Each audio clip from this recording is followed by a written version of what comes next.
Hello guys, welcome to Suman TV. నేను వినందు. మనం ప్రస్తుతం ఎక్కడ ఉన్నాము అంటే మావిన్ ప్రయారిటీ హెల్త్ హాస్పిటల్లో ఉన్నాం అనమాట. చాలా మందికి మనలో వారికోస్ వెయిన్ కి సంబంధించి ప్రాబ్లమ్స్ ఉంటాయి. అండ్ అసలు అది ఎందుకు వస్తుంది, ఎలా వస్తుంది, వన్స్ వచ్చిన తర్వాత బాడీలో ఎటువంటి చేంజెస్ అవుతాయి, దాన్ని ఎలా గుర్తించాలి, దానికి అడ్వాన్స్డ్ ట్రీట్మెంట్ ఏంటి అని తెలుసుకోవాలని మీ అందరికీ ఉంది కదా. ఇవన్నీ డౌట్స్ క్లియర్ చేయడానికి మనతో పాటు సీనియర్ డాక్టర్ బాలాజీ పటేల్ కోలా గారు ఉన్నారు. ఆయనతో మాట్లాడి ఫుల్ డీటెయిల్స్ తెలుసుకుందాం.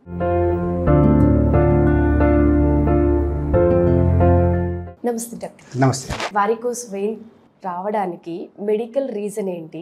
వన్స్ మన బాడీలో వచ్చిన తర్వాత సిమ్టమ్స్ ఎలా ఉంటాయి, అంటే ఎలా గుర్తించాలి? వారికోస్ వీన్స్ అనేది మన ఇండియాలో చాలా కామన్గా చూస్తున్నాం. 30% ఆఫ్ ఇండియా పాపులేషన్లో వారికోస్ వీన్స్ ఉన్నాయి. చాలా మందికి ఇది వారికోస్ వీన్స్ అని గుర్తుపట్టడము, దాన్ని ట్రీట్మెంట్ తీసుకోవాలి అనే ఆలోచన రావట్లేదు. దాని గురించి మనం ఈరోజు ఈ చేసే వీడియోలో మనం క్లియర్గా వాళ్ళకి ఎక్స్ప్లెయిన్ చేద్దాం. వారికోస్ వీన్స్ అంటే ఏంటిది, దాన్ని ఎలా గుర్తుపట్టవచ్చు. సో వారికోస్ వీన్స్ అంటే మనకు కాళ్ళ పైన వాడుక భాషల్లో నరాలు అంటాం, కానీ సిరులు అంటే రక్తము మనకు గుండె వైపు తీసుకు వెళ్ళే బ్లడ్ వెజల్స్ని సిరులు అంటాం. ఆ సిరులు ఉబ్బి కనపడడం దాన్ని వారికోస్ వీన్స్ అంటాం. సో కాళ్ళ పైన కానివ్వండి, మనకు జనరల్లీ బాడీలో ఎక్కడైనా రావచ్చు, బట్ కాళ్ళల్లో చాలా కామన్గా చూస్తూ ఉంటాం. సో కాళ్ళల్లో రక్త సిరులు అక్కడ ఉబ్బిపోవడము, బ్లూష్ గ్రీన్గా మనకు కనపడము, దాన్ని వారికోస్ వీన్స్గా మనం పరిగణిస్తాం. వారికోస్ వెయిన్స్ మనకు వచ్చిన తర్వాత బాడీలో ఎటువంటి సిమ్టమ్స్ తెలుస్తాయి మనకి? చాలా మంది ఈ వారికోస్ వీన్స్ కనబడ్డా కానీ ఇవి నాకు చాలా 10 సంవత్సరాల నుంచి ఇలానే ఉన్నాయి, నాకేం అవ్వట్లేదు, వదిలేద్దాము అని చాలామంది అనుకుంటారు. ఒకటి. రెండోది కాస్మెటిక్ ప్రాబ్లం అనుకుంటారు వాళ్ళు. ఇది ఒక మెడికల్ ప్రాబ్లము, దాన్ని వదిలేస్తే లైక్ ఎనీ అదర్ డిజీజ్ ఇది కూడా ముందు స్టేజెస్కి వెళ్ళి మళ్ళీ కాంప్లికేషన్స్ అవుతుంది అనే వాళ్ళకి తెలియక వాళ్ళు అలానే సఫర్ అవుతూ ఉంటారు. వారికోస్ వీన్స్ అనేది గుర్తుపట్టడానికి ఫస్ట్ మనం అనుకున్నట్టు సిరులు ఉబ్బి కనపడడం ఒకటి. అదే కాకుండా కాళ్ళల్లో బరువెక్కిన భావన, అంటే కాళ్ళు చాలా బరువుగా ఉండడం అనడం. రెస్ట్లెస్ సిండ్రోమ్ అంటే కాళ్ళల్లో నొప్పి రావడం, రెస్ట్ తీసుకున్నా కానీ నొప్పి రావడం, కొంచెం నడిచినా కానీ నొప్పి రావడం. సో ఇలాంటి సైన్స్ అండ్ సిమ్టమ్స్ మనం చూడొచ్చండి. అదే కాకుండా మనకు కనపడ్డా కానీ దాన్ని వదిలేస్తే కనుక అడ్వాన్స్ స్టేజ్లో పోయినప్పుడు కాళ్ళల్లో రంగు మారడం, అంటే కాళ్ళపైన బ్లాక్నెస్ రావడము, రెడ్నెస్ రావడము. దాని తర్వాత ఇంకా వదిలేస్తే అడ్వాన్స్ స్టేజ్లో కాళ్ళపైన పుండ్లు కనపడడం, తర్వాత కాళ్ళల్లో స్వెల్లింగ్ రావడం. స్వెల్లింగ్ అనేది చాలా కామన్. సో అందరూ అనుకుంటారు ఇది స్వెల్లింగ్ ఎందుకు వచ్చింది అని. సో ఈ సిరుల వల్ల కూడా రావచ్చు మనకు స్వెల్లింగ్ అనేది.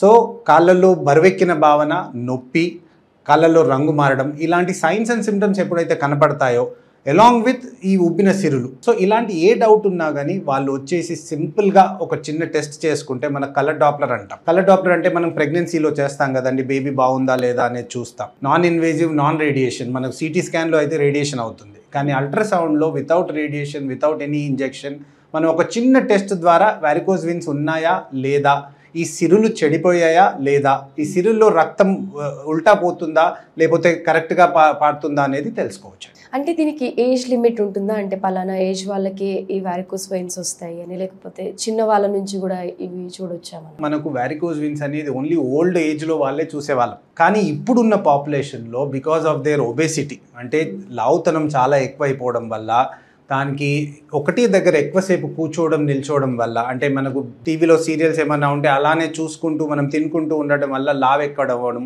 తర్వాత ఒకటే దగ్గర కూర్చొని పని చేయడం. చాలామంది ఇప్పుడు ఐటీ ప్రొఫెషనల్స్ కానివ్వండి, పోలీస్ ఆఫీసర్స్ కానివ్వండి, లేకపోతే వేరే డాక్టర్స్ కానివ్వండి, అందరూ వీళ్ళు ఏం చేస్తారు, ఒకటే దగ్గర కూర్చొని పని చేస్తారు. సో కూర్చొని పనిచేసే వాళ్ళల్లో మనం వారికోస్ వీన్స్ ఎక్కువ చూస్తున్నాం. అందుకని యంగ్ పాపులేషన్లో కూడా కనపడుతుంది. మనకి ఇంతమందుకు ఓన్లీ 40 అబోవ్ అనుకునే వాళ్ళం, కానీ ఇప్పుడు మనం చూసే పాపులేషన్లో 20 ఇయర్స్ నుంచి మనం 80 ఇయర్స్ దాకా పాపులేషన్, ఏ పాపులేషన్లోనైనా వారికోస్ వీన్స్ చూడొచ్చండి. వారికోస్ వెయిన్స్ అనేవి మనకి అటాక్ అయిన తర్వాత అవి కంప్లీట్ మనకి లైఫ్ లాంగ్ ఉంటాయా, అండ్ దానికి ట్రీట్మెంట్ ఎలా ఉంటుంది? చాలా మంచి క్వశ్చన్ అండి నందు గారు. అందరూ ఏమనుకుంటారంటే ఈ వారికోస్ వీన్స్ నాకు ఉన్నాయి, ఏదో క్రీమ్ పెట్టుకుంటే, లేకపోతే ఏదో టాబ్లెట్ పెట్టుకుంటే, లేకపోతే హోమియోపతి, యాలోపతి ఏదో వాడితే పోతాయి అని అనుకుంటారు.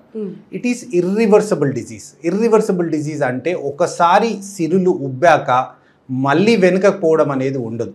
మీరు ఏ మెడిసిన్స్ వాడినా, యాలోపతి కానివ్వండి, హోమియోపతి కానివ్వండి, క్రీమ్స్ కానివ్వండి, ఏది వాడినా కానీ ఒక 1 mm కూడా ఆ వీన్ అనేది డైలటేషన్ అయ్యాక మళ్ళీ వెనుకపోయే ప్రసక్తే లేదు. నంబర్ 1. నెంబర్ 2 వచ్చేసి ప్రోగ్రెసివ్ డిజీజ్. ప్రోగ్రెసివ్ అంటే లైక్ ఎనీ అదర్ డిజీజ్, ఏ రోగాన్నైనా మనం వదిలేస్తే నెక్స్ట్ స్టేజ్ పోతుంది. సేమ్ వేగా వారికోజ్ వీన్స్ అనేది మనం చూసినప్పుడే ట్రీట్మెంట్ చేసుకోకుండా దాన్ని అలానే పెట్టుకుంటే కనుక అది ముందటికే పోతుంది తప్ప అక్కడే ఆగదు, తర్వాత వెనుకకి రాదు. సో అలా తెలిసినప్పుడు, మనకు ప్రోగ్రెసివ్ డిసీజ్ అని తెలిసినప్పుడు ఎప్పుడైనా వారికోజ్ వీన్స్ని ఎంత త్వరగా మనం ట్రీట్మెంట్ చేసుకుంటే అంత మంచిది. ఎర్లీ ద బెటర్ అంటారు. ఎర్లీగా ట్రీట్ చేసుకుంటే దాని రిజల్ట్స్ కూడా చాలా బాగుంటాయి. డాక్టర్ గారు చెప్పింది ఏంటి అంటే ఎంత త్వరగా మనం దాన్ని ట్రీట్మెంట్ తీసుకుంటే అంత త్వరగా రిజల్ట్ ఉంటుంది అని. సో లేట్ చేయకుండా మీలో ఎవరికైనా ప్రాబ్లం ఉంటే మాత్రం వెంటనే ఈ ట్రీట్మెంట్ తీసుకోండి. డాక్టర్ గారు, అంటే చిన్న ఏజ్లో వచ్చే వాళ్ళకి ఒక ట్రీట్మెంట్ ఉంటుంది, వయసు పైబడిన వారికి ఇంకొక రకం ట్రీట్మెంట్ చేస్తారు, ఇలా ఏమైనా ఉంటాయా? మీరు అన్నట్టు వయసు ఉన్న వాళ్ళకి డయాబెటీస్ ఉండడము, హైపర్ టెన్షన్ ఉండడము, లేకపోతే ఇంకా వేరే కోమార్బిడ్, థైరాయిడ్ లాంటి ఇంకా వేరే చాలా కోమార్బిడ్ కండిషన్స్ ఉంటాయి. సో అలాంటి వాళ్ళకి అనస్థీషియా ఇవ్వడం చాలా ప్రాబ్లం అవుతుంది. సో సర్జరీ లాంటి వేరే చేస్తే, ట్రీట్మెంట్లు చేస్తే కనుక చాలా కష్టం అవుతుంది. కానీ త్రూ ఇంటర్వెన్షన్ రేడియాలజీ మనం మినిమల్లీ ఇన్వేజివ్ సూది ద్వారా చేస్తున్నాం కాబట్టి ఐదర్ 20 years కానివ్వండి, 80 years కానివ్వండి, పోస్ట్ కార్డియాక్ బైపాస్ కానివ్వండి, uncontrolled hyper tension, uncontrolled diabetes, అలాంటి ఎలాంటి పేషెంట్ అయినా కానీ వారికోజ్ వీన్స్ని మనం ఇంటర్వెన్షన్ రేడియాలజీ ద్వారా ట్రీట్మెంట్ చేయవచ్చు. ఓకే, ఇంతకుముందు సర్జరీ అనగానే కాలు కోసేస్తారు, బెడ్ రెస్ట్ ఉండాలి, భయపడేవారు. బట్ ఇప్పుడు మీ దగ్గర ఉన్న ట్రీట్మెంట్ ఓన్లీ ఒక చిన్న సూదితోనే మొత్తం ట్రీట్మెంట్, అంటే ఇమీడియట్గా నడవచ్చు, అంటే రెస్ట్ లేకపోయినా పర్లేదు, ఇలాంటివన్నీ ఉంటాయి. అవునండి, ఇప్పుడు మనకు సైన్స్ అనేది డెవలప్ అవుతూ వస్తుంది. సో ఇంత ముందుకు అన్నిటికీ సర్జరీయే ఆన్సర్ ఉండేది. కానీ ఇప్పుడు ఇంటర్వెన్షన్ రేడియాలజీ వచ్చాక ప్రతి ట్రీట్మెంట్ ఒక సన్న సూది ద్వారా చేస్తున్నాం కాబట్టి రెస్ట్ అనేది చాలా తక్కువ అయిపోయింది. సో పేషెంట్ సర్జరీకి భయపడకుండా మనకి వారికోజ్ వీన్స్ ట్రీట్మెంట్ చేసుకోవాలి అంటే ఒక చిన్న సూది ద్వారా చేస్తాం కాబట్టి పొద్దున వచ్చేసి మధ్యాహ్నం కల్లా డిశ్చార్జ్ అయిపోయి పేషెంట్ నడుచుకుంటూ వచ్చి నడుచుకుంటూ వెళ్ళిపోతారండి. అండ్ మోస్ట్లీ పేషెంట్స్ని మేము అడ్వైస్ చేసేది ఏంటిది అంటే next day or alternative day నుంచి తను పనిలోకి వెళ్ళి జాయిన్ అయిపోమని. అంటే ఆఫీస్కి వెళ్ళే వాళ్ళు ఎవరైనా ఉంటే లేదా పని చేసే వాళ్ళు ఉంటే కనుక పని చేసుకోమని. అంటే మీకు సర్జరీ అనగానే చాలామంది భయపడతారు. ఫస్ట్ థింగ్ ఏంటిది, నాకు కట్ చేస్తారు, అక్కడ స్కార్స్ అవుతాయి, కుట్లు వేస్తారు అని. ఇందులో అట్లాంటిది ఏం లేదు. సన్న సూది ద్వారా చేస్తాను తప్ప దానికి కట్టింగ్ కానివ్వండి, సూచర్స్ కానివ్వండి, స్కార్స్ కానీ అట్లాంటిది ఏమీ ఉండదు. నెంబర్ 1. అట్లా కట్టింగ్ లేనప్పుడు మీకు హీలింగ్ అనేది వెరీ ఫాస్ట్ అయిపోతుంది. ఒక సన్న సూది ద్వారా చేస్తున్నాం కాబట్టి హీలింగ్ అనేదే ఉండదు. సో అదే రోజు నడిపించేస్తాం. మనకు జనరల్లీ సర్జరీ చేస్తే ఏమంటాము, ఒక వారం రోజులు బెడ్ రెస్ట్ తీసుకోవాలి, మీరు ఆఫీస్కి లీవ్ పెట్టండి, అట్లాంటి అన్నీ ఏం లేవు. సో చాలామంది వారికోజ్ వీన్స్ పేషెంట్స్ భయపడుతూ ఉంటారు, నేను ఇప్పుడు సర్జరీ చేసుకోవాలి అంటే ఇదంతా ప్రాబ్లమ్స్ ఉంటాయి, నా ఆఫీస్ నుంచి నాకు లీవ్ దొరకదేమో, లేకపోతే నాకు ఏదైనా ఇంపార్టెంట్ ఎగ్జామ్స్ ఉన్నాయి, లేకపోతే ఏమైనా ఇంపార్టెంట్ పని ఉంది, పెన్ లీవ్ ఉంది, ఇవన్నీ అనుకుంటారు. జస్ట్ 1 day అండి. Out of your life 1 day devout చేస్తే కనుక వచ్చి వారికోజ్ వీన్స్ ట్రీట్మెంట్ చేసుకొని వారికోజ్ వీన్స్ని మన లైఫ్ నుంచి తీసేయచ్చు. మీరు అన్నట్టు ఇప్పుడు వారికోజ్ వీన్స్ ట్రీట్మెంట్ ప్రీవియస్ అంటే ఆపరేషన్స్, బెడ్ రెస్ట్ ఉండేది.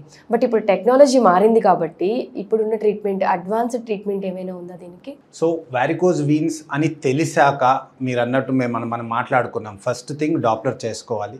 డాప్లర్లో మనకు వారికోజ్ వీన్స్ అని కన్ఫర్మ్ కాగానే ఎంత త్వరగా ట్రీట్మెంట్ తీసుకుంటే అంత మంచిది. సో ఒక 15 years ముందు చూసుకుంటే కనుక మనకి ఓన్లీ సర్జరీ ఉండేది. సర్జరీ చేసినా కానీ మనకు హై లైగేషన్ స్ట్రిప్పింగ్ అంటాం, అది చేసినా కానీ రికరెన్స్ అనేది చాలా ఎక్కువ ఉండేది. అందరికీ ఏం డౌట్ ఉండేదంటే మాకు తెలిసిన వాళ్ళు చేయించుకున్నారు మళ్ళీ వచ్చిందంటే కదా. సో రికరెన్స్ రేట్ అనేది సర్జరీలో చాలా కామన్. బట్ ఒకసారి మనకి మినిమల్లీ ఇన్వేజివ్ ట్రీట్మెంట్ వచ్చాక 98% రిజల్ట్, విచ్ వాజ్ అరౌండ్ 70% నుంచి ఒకటేసారి 98%, అంటే మళ్ళీ లైఫ్లో చూడకుండా వారికోజ్ వీన్స్ మొత్తం తీసేయచ్చు. అండ్ మీరు అన్నట్టు చాలా మోడర్న్ ట్రీట్మెంట్స్ వచ్చాయండి. ఫస్ట్ వచ్చేసి మనకు ఒక 12 years ముందు లేజర్ ట్రీట్మెంట్, అంటే ఈ చెడిపోయిన సిరులలో లేజర్ని పాస్ చేసి వేడితోటి ఆ సిరును కాల్చేసి బయటకు వచ్చాడు. సో ఫస్ట్ మనకు అంటే థర్మల్ అబ్లేషన్ అంటారు. థర్మల్ అబ్లేషన్ అంటే హీట్ ద్వారా ఆ రక్త సిరులని మనము డెస్ట్రాయ్ చేస్తున్నాం. సో ఫస్ట్ ఒక 15 years ముందు మనకు లేజర్ అనేది వచ్చిందండి. ఒక 7 to 8 years ముందు రేడియో ఫ్రీక్వెన్సీ అబ్లేషన్ అని వచ్చింది. సో డిఫరెన్స్ ఏంటిది అంటే లేజర్లో మనము ఆ సిరుల్ని కాల్చేటప్పుడు 800 degrees పోతుంది లేజర్. సో 800 degrees పోయినప్పుడు ఏమవుతుందంటే కాళ్ళల్లో కొంచెం ఎకిమోసిస్, అంటే ఆ వేడి చర్మం కూడా కొంచెం కమిలిపోవడం, నొప్పి రావడం, ఇవన్నీ ఉండేటి. కానీ ఇప్పుడు అడ్వాన్స్గా మనకు రేడియో ఫ్రీక్వెన్సీ అబ్లేషన్ వచ్చింది. సో సేమ్ 800 degreesలో ఇచ్చే ట్రీట్మెంట్ని 120 degreesలో ఇస్తున్నారు. సో డిఫరెన్స్ చూడండి మీరు, 800 degrees నుంచి 120 degrees. ఆ డిఫరెన్స్లో ఏమవుతుందంటే మనం ఇప్పుడే మాట్లాడుకున్నాం సైడ్ ఎఫెక్ట్స్ ఏంటిది, ఆ చర్మం కమిలిపోవడము, చర్మం ఎరుపు రంగు రావడం, నొప్పి లేవడం, అవన్నిటినీ తీసేసి మనము 7 సెంటీమీటర్స్ ప్రోబ్ అండి, ఒక ప్రోబ్ ఇంత ఉంటుంది. దాని అడ్వాంటేజ్ ఏంటిది అంటే ఫాస్ట్గా చేయడం. So with in half an అవర్లో మనం ఒక లెగ్ని కంప్లీట్గా ట్రీట్మెంట్ చేయడం వితౌట్ ఎనీ, ఇప్పుడు ఈ సైడ్ ఎఫెక్ట్స్ మాట్లాడుకున్నాం కదండి, రేడియో ఫ్రీక్వెన్సీ అబ్లేషన్ వల్ల ఆ 120 degrees చేస్తున్నాం కాబట్టి ఆ స్కిన్కి హీట్ తాకడం అనేది పోయింది. తర్వాత స్కిన్కి నొప్పి లేవడం అనేది పోయింది. ఇంతకుముందుకు లేజర్ చేసిన పేషెంట్స్ 1 day 2 days నొప్పిగా మనకు కంప్లైంట్ చేసేవారు. కానీ రేడియో ఫ్రీక్వెన్సీ వచ్చాక ఆ నొప్పి అనేది అస్సలు చూడట్లేదు. ఎందుకంటే మనం తక్కువ హీట్ డిగ్రీస్ యూస్ చేస్తున్నాం కాబట్టి దాని సైడ్ ఎఫెక్ట్స్ అన్నీ నిర్మూలించేసాం. Thank you so much.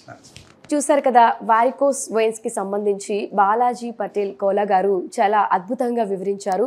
In case మీలో ఎవరికైనా ఇంకేమైనా డౌట్స్ ఉన్నా, మీ లొకేషన్ దూరంలో ఉన్నా, కింద స్క్రీన్ పైన ఒక నెంబర్ అయితే స్క్రోల్ అవుతూ ఉంటుంది. ఆ నెంబర్కి కాంటాక్ట్ అవ్వండి అండ్ డైరెక్ట్గా హాస్పిటల్కి విజిట్ చేసి కూడా ఇక్కడ మీరు ట్రీట్మెంట్ తీసుకోవచ్చు.